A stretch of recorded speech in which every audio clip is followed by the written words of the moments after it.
जिस दिन नरेंद्र मोदी को दिल्ली विश्वविद्यालय ने डिग्री प्रदान की, उस दिन संडे था। तो ये पूरी सरकार जो है आंकड़ों पे झूठ बोलने में यकीन रखती है और यही बात है कि ये जनता को समझते हैं कि जनता के पास अकल नहीं है, कोई हमारी चीज़ को चैलेंज नहीं करेगा। लेकिन अगर कोई चैलेंज करेगा, तो उसके लिए न्यायाधीश बैठे हुए हैं। वो कहते हैं कि आओ, तुमने सरकार से सवाल करने की ज़रूरत की। आरटीआई कानून, जो कि मनमोहन सिंह सरकार की सबसे बड़ी उपलब्धि लोकतंत्र की सेवा के लिए जनता के पास थी, उसकी हत्या जो है खुद भारत सरकार कर रही है। नमस्कार दोस्तों, हिंद वॉइस में आपका स्वागत है। मैं विक्राम, हमारे साथ है एडवोकेट रविंद्र कुमार जी। सर, बहुत बहुत स्वागत है आपका। सर, जब से गुजरात के हाई कोर्ट ने केजरीवाल पर 25,000 रुपए का जुर्माना लगाया क्योंकि उन्होंने प्रधानमंत्री मोदी की डिग्री के बारे में पूछा था, अब विपक्ष को भी एक मुद्दा मिल गया बैठे बिठाए कि हम भी इस पर सवाल करेंगे। बहुत सारे लोग सोशल मीडिया पर लिख रहे हैं कि अगर मोदी जी से डिग्री पूछी जाए और डिग्री अगर फेक निकली तो उनकी भी सदस्यता जा सकती है, हो सकता है उन्होंने भी झूठ बोला हो। बहुत कुछ हो रहा है। तो इसमें आप जरा बताएं कि सच क्या है? क्या प्रधानमंत्री सच में डिग्री छिपा रहे हैं? क्योंकि उन्होंने जो पहली डिग्री दिखाई थी अमित शाह और अरुण जेटली ने, उस पर भी सवाल खड़े हुए थे। मामला बड़ा दिलचस्प है, क्योंकि गुजरात जो है इन दिनों गलत कारणों से खबरों में है।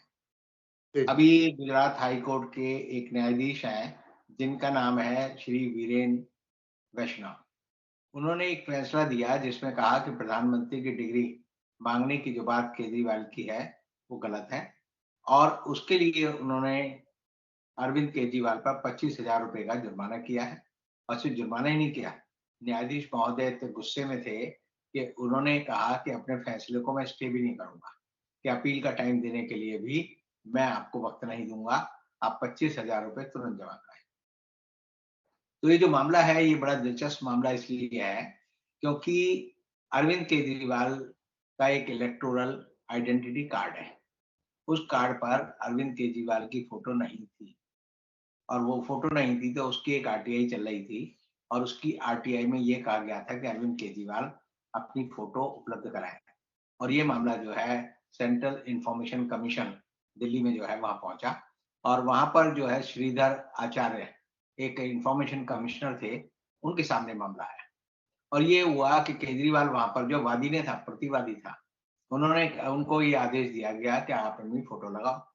जब फ़ोटो लगाने की बात आई तो केजरीवाल ने एक एप्लीकेशन दी और उसमें कहा कि अगर मेरे को अपनी फ़ोटो देने के लिए आप कह रहे हैं, तो प्रधानमंत्री नरेंद्र मोदी की जो डिग्री है, उसको भी क्यों नहीं मँगाते? तब जो है डॉक्टर श्रीधर आचार्य, जो कि इन्फॉर्मेशन कमिश्नर थे, उन्होंने एक सुओ मोटो ऑर्डर दिया और गुजरात जो यूनिवर्सिटी है, उसको कहा कि आप जो है प्रधानमंत्री नरेंद्र मोदी की डिग्री को सार्वजनिक करें।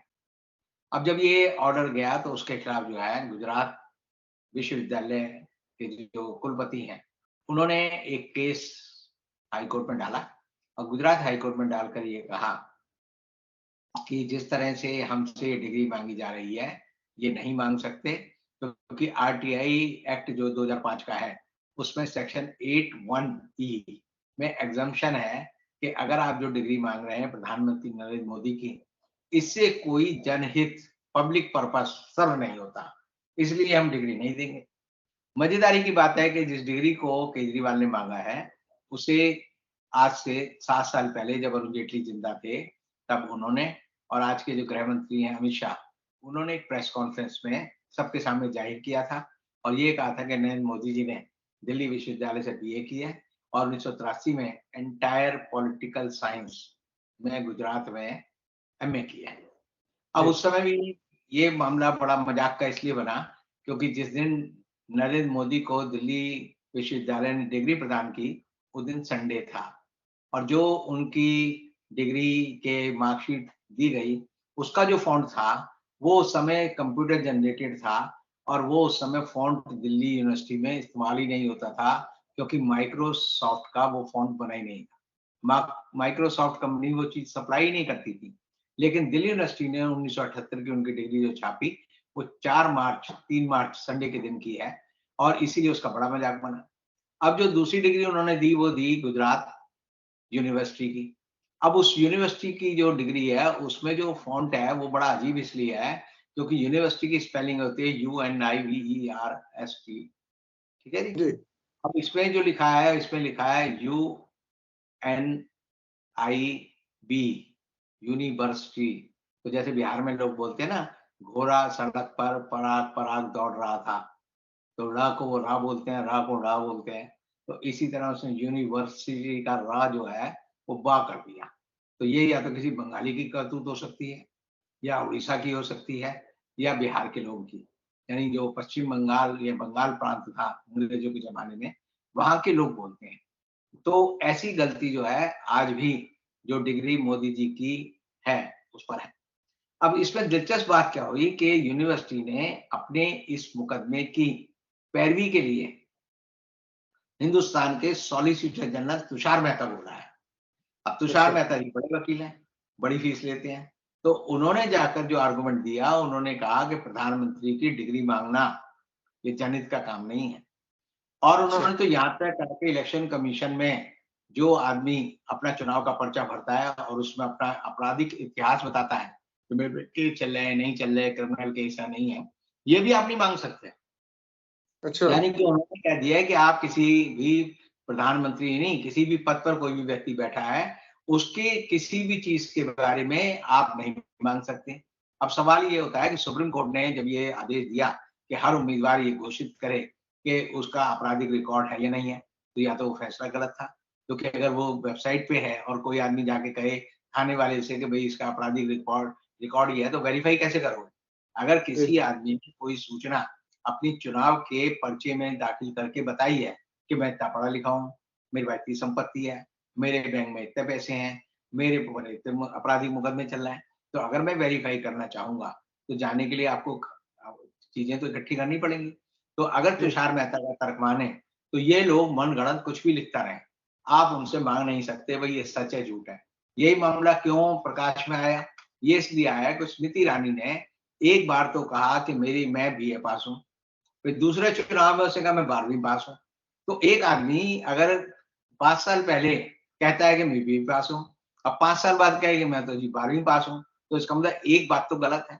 अब आप इस जी, गलती का अगर प्रमाण लेने जाएँगे, क्योंकि आप देखेंगे बार-बार, अभी जो राहुल गांधी वाले मामले में आपने देखा होगा कि नीरव मोदी क्या कह रहा है, उससे पहले दूसरा मोदी क्या कह रहा है कि राहुल गांधी सिद्ध करें कि मेरे ऊपर जो है भगोड़ा होने का आरोप है, वो सिद्ध करो।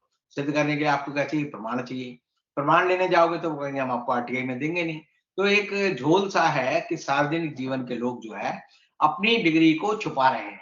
नहीं तो हाँ। अक्सर पहले होता था, लोग कहते थे, "अबे तू बीए पास है?" वो तुरंत कहता है, "ले, तेरे मुँह पे मारता हूँ, मेरी डिग्री ये मेरी डिग्री है।" जैसे आपने कोई सुना है मनमोहन सिंह जी थे, मनमोहन सिंह जी प्रधानमंत्री थे, इतनी सारी पीएचडी उन्होंने की है, सब कुछ सार्वजनिक था एक तरह से।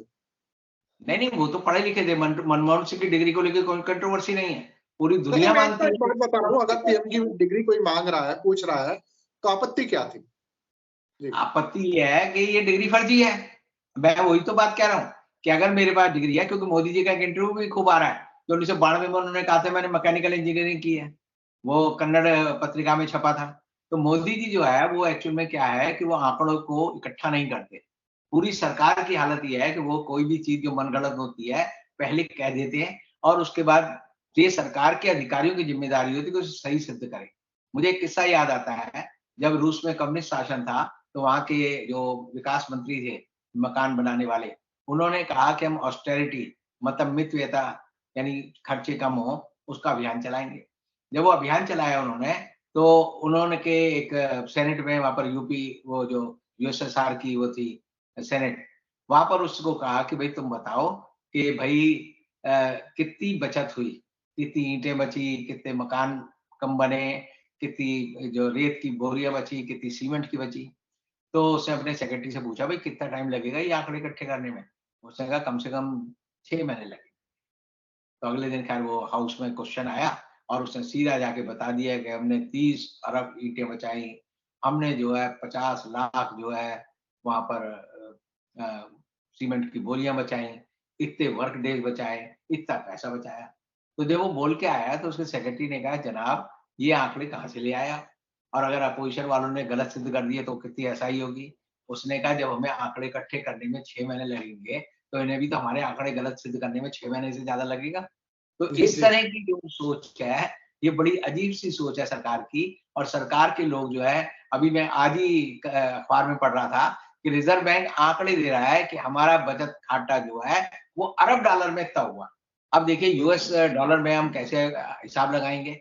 यानी जो हमारा बजट है वो इंडियन रुपीस में आता था। इस सरकार ने उसको क्या कर दिया, US dollar, billion US dollar. अब उसमें रिजर्व बैंक अपनी रोज न्यूज दे देता है। कोई हिंदुस्तान में नहीं पूछता, भले आदमी पहले तो इन्हें कन्वर्जन करना पड़ेगा, रुपये का क्या रेट है, उसके हिसाब से जी उस आंकड़े को बदला जाएगा।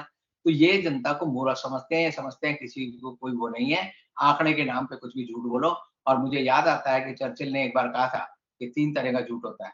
एक झूठ होता है, एक सफेद झूठ होता है और एक आंकड़े का झूठ होता है।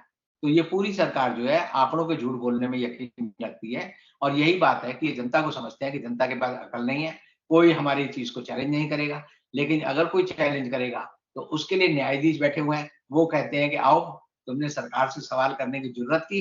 यानी नागरिक के पास क्या है? सरकार के पास जो है सारी ताकत है, सरकार के पास पूरा प्रशासन है।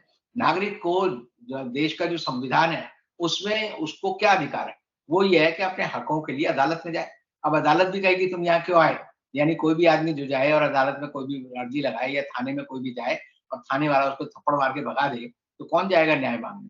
तो ये जो तरीका है सरकार का, लोगों को धमकाने का, प्रशासन का और यहाँ तक कि अदालतों का, तो कई बार तो लगता है कि लोगों को ये अब ये भी डर लगेगा कि किसी जज से कहें, भई तू अपनी डिग्री बता दे। मैं आपको बताऊँ कि दिल्ली में हमने एक मुकदमा लड़ा था, आरटीआई लगाई थी और आरटीआई थी इस बात की कि न्यायाधीशों को, हाई कोर्ट और सुप्रीम कोर्ट के न्यायाधीशों को आरटीआई के तहत अपनी संपत्ति की घोषणा करनी चाहिए या नहीं करनी चाहिए। तो वो लगाई तो एक सुभाष अग्रवाल जी ने थी, लेकिन वो बेचारे जब आर्गुमेंट नहीं कर पा रहे थे, तब हमने राष्ट्रीय मुक्ति मोर्चे की तरफ से एक इंटरवेंशन एप्लीकेशन लगाई और उस पर फैसला हुआ।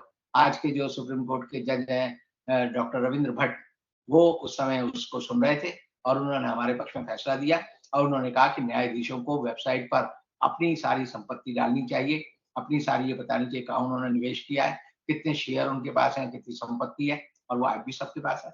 अब कल को कोई आदमी मालूम करने जाए और हाई कोर्ट में जाके कहे कि जी मुझे जो है मैं आरटीआई लगा रहा हूँ, इनका ये प्रिंट आउट दे दो जो इन्होंने घोषित किया है। या जज साहब ने कहा है कि मेरा डिफेंस कॉलोनी में मकान है, तो मकान कहाँ है, कितना है, उसके कागज दो। अगर आप माँगेंगे, तो वो कहेंगे तुमने कंटेम्प्ट कर दी, तुम पे 25,000 रुपए जुर्माना करा। तो ये दरअसल 25,000 रुपए का डर दिखाकर आम जनता को जो आरटीआई लगाती है, उसको धमकाना चाहते हैं। और आरटीआई का इस सरकार में इतना बुरा हाल है कि अभी हमने एक आरटीआई लगाई। आरटीआई के बाद हमने उनको कहा कि हम जो है अपनी जो फाइल है उसका इंस्पेक्शन करना चाहते हैं। 10 रुपए हमने पहले दे दिए। जब हम दोबारा गए तो बोले फिर 10 रुपए दो। क्यों दो? क्योंकि आपने इंस्पेक्शन के लिए कहा है। जबकि कानून में, आरटीआई कानून में है कि अगर आप सीनियर सिटीजन हैं, अगर आप गरीब हैं, अगर आप कहते हैं मेरे पे पैसे नहीं है, तो आपको फ्री वो सुविधा दी जाएगी, फ्री कागज दिए जाएंगे। लेकिन दिल्ली पुलिस हुई या कोई भी सरकारी डिपार्टमेंट हुआ, एक तो आरटीआई को एंटरटेन नहीं करता, दूसरा जब आप उस पे जाओगे तो कहेंगे किसी न किसी बहाने आपको 2-4 चक्कर लगाएँगे, 10 रुपए जमा कराओ, 20 रुपए जमा कराओ। आप उसमें समझिए आज के दिन आरटीआई के लिए ज़रूरी क्या है? आरटीआई लगाने के लिए ज़रूरी है आपके पास पोस्टल ऑर्डर होना चाहिए। 10 रुपए का पोस्टल ऑर्डर चाहिए। पोस्टल ऑर्डर हिंदुस्तान के डाक खानों में मिलने बंद हो गए हैं।